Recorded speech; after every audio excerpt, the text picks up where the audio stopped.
Hi all, a very good morning. I am VC from VC's Academy.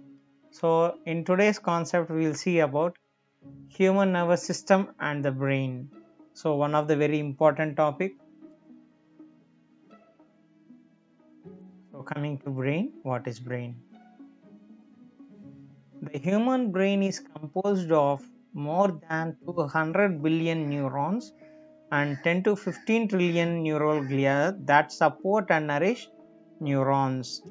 So what is the brain? Brain is composed of 200 billion neurons and 10 to 15 trillion neuroglia that support and nourish neurons. The different parts or regions of the brain are forebrain, midbrain and hindbrain. So what are the three parts of the brain? Forebrain, midbrain and hindbrain. Coming to forebrain, it is the largest part of the brain and is further divided into cerebrum and diencephalon.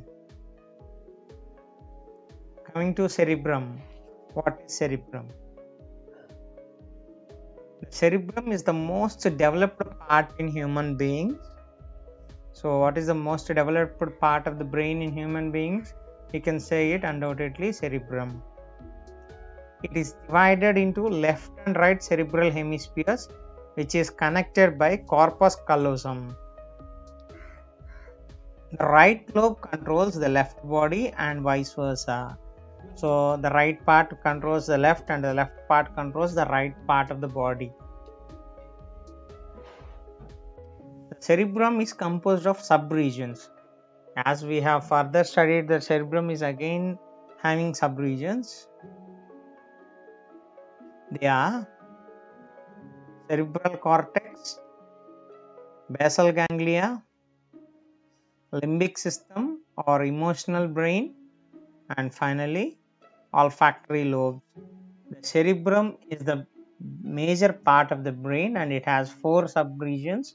They are cerebral cortex, basal ganglia, limbic system or also called as the emotional brain, and olfactory lobes. So we will see about cerebral cortex.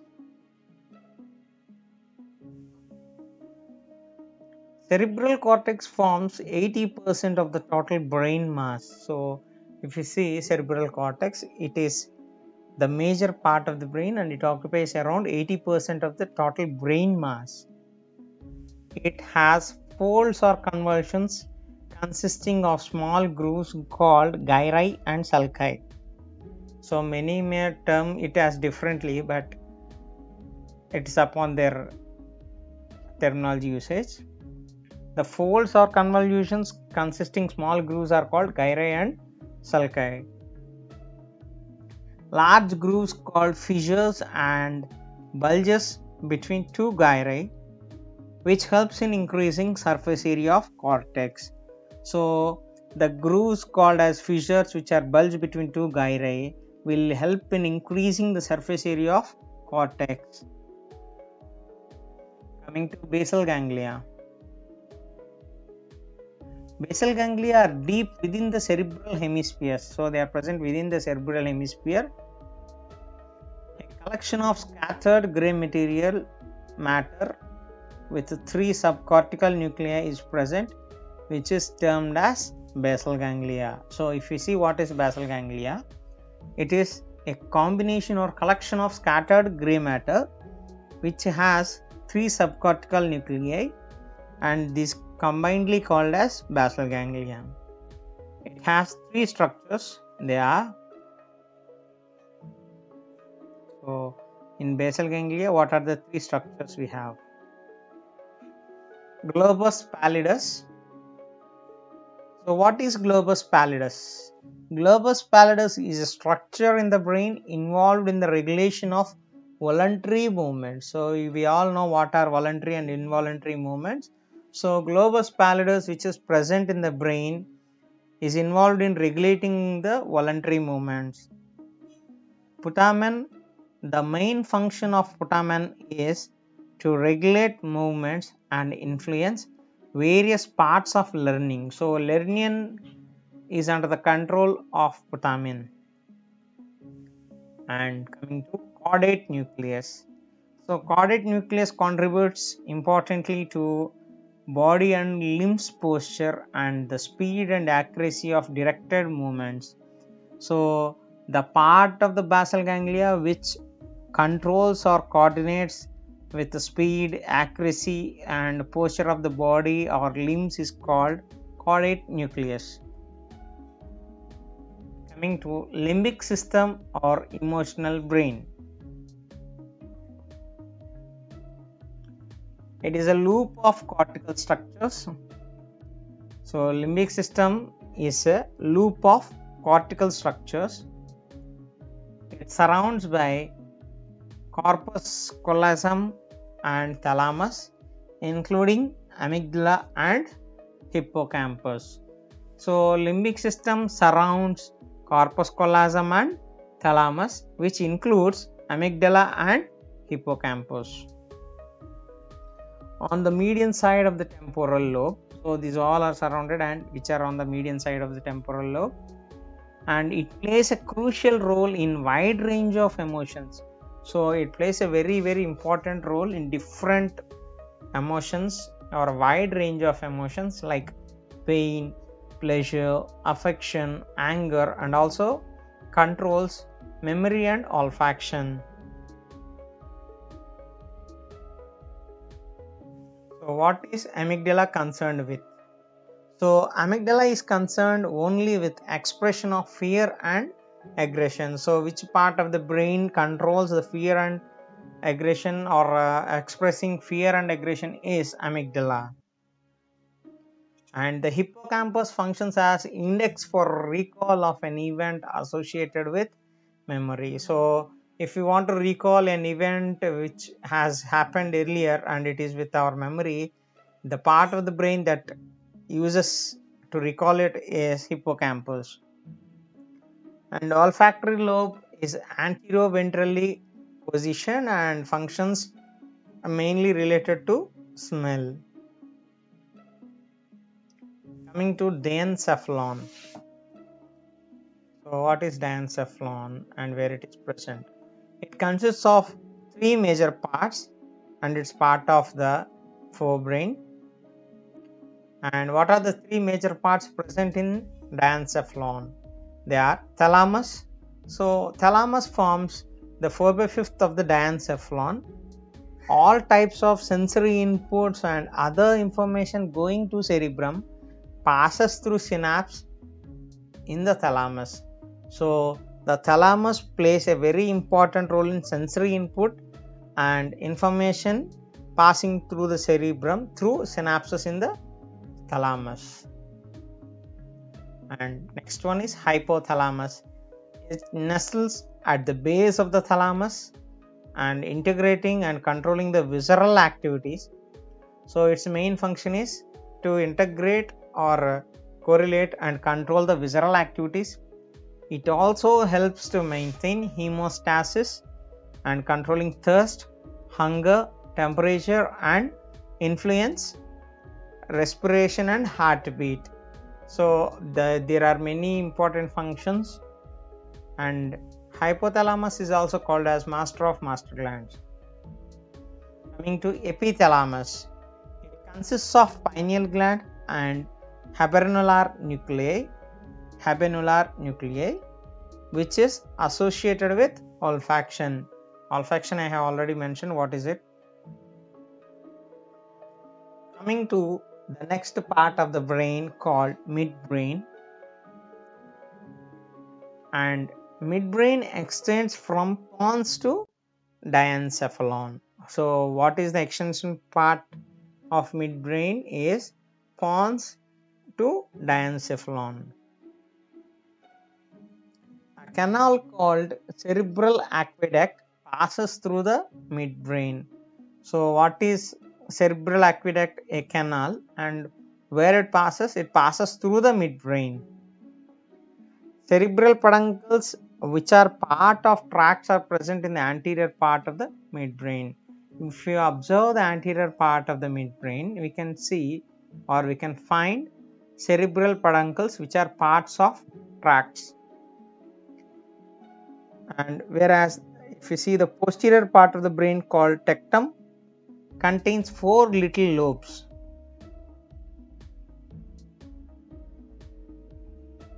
And the corpora quadrigemia with the 2 superior colliculi involves in visual activities. So what involved in the visual activities of the brain are concerned with corpora quadrigemia.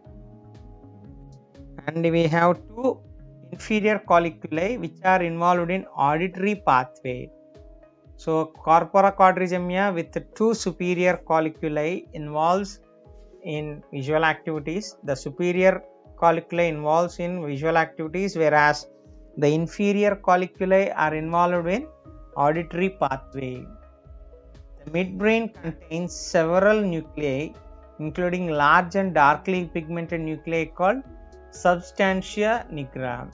So the midbrain contains several nuclei, and out of this there is a large and darkly pigmented nuclei called substantia nigra. Coming to hindbrain, or the last part of the brain, it consists of cerebellum, pons varolii and medulla oblongata. Hindbrain or hindbrain consists of cerebellum, pons varolii, medulla oblongata. Coming to cerebellum. The cerebellum is also called as little cerebrum, is second largest part of the brain and with a distinct or a central constricted area called vermis and lateral wings called cerebellar hemispheres. If we observe the cerebellum, it has lateral wing-like structures and these are called as cerebellar hemispheres, and centrally it is having constricted area called vermis. The major function of cerebellum includes maintaining equilibrium of the body. So we all know what is meant by equilibrium of the body. So this is under the control of cerebellum. And cerebellum also involves in modulating motor commands and controlling muscular and involuntary movements. So what are the functions here? It modulates motor commands and controlling muscular and involuntary movements. Coming to pons varolii. So what is pons? It forms the floor of the brain stem and serves as neuronal link between cerebral cortex and cerebellum. So what is the neuronal link between cerebral cortex and cerebellum is pons varolii, and it forms the floor of the brain stem. Coming to medulla oblongata. It is the triangular part of the brain. So what is the triangular part of the brain?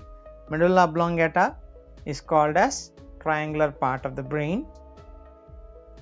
Its roof is associated with overlying pyometer to form the posterior choroid plexus. So the roof of medulla oblongata is associated with overlying pyometer. So why it is associated with the overlying pyometer? So in order to form the posterior choroid plexus, it overlies or associates with the overlying pyometer.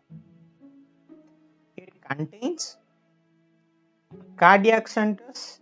So what is the function of cardiac centers which are present in medulla oblongata? They controls the rate and force of heartbeat. The rate of heartbeat and the force of heartbeat are controlled by cardiac centers which are present in the medulla oblongata. And in the medulla oblongata we have vasomotor centers. So what is the function of vasomotor centers? Vasomotor centers controls blood pressure by adjusting blood vessel diameter. So it will alter the diameter of the blood vessel so that it can control the pressure of the blood in the blood vessels. These are done by vasomotor centers. And in medulla oblongata we have gastric secretions areas. So what is the function here? The vagus nerve fibers from the medulla stimulate the parasympathetic nervous system of the stomach, which in turn stimulates the gastric secretions via parietal and gastric cells. So these gastric secretions are also under the control of medulla oblongata. The respiratory centers are present. There are 2 in number, and these 2 respiratory centers control the rate and depth of breathing. So what controls the rate and depth of breathing is the 2 respiratory centers which are present in the medulla oblongata. So I hope you all understood the concept. These are very important concepts. So every concept try to see until the last so that you will get a clear idea of the concept. Thank you. We will see the next concept in the next class.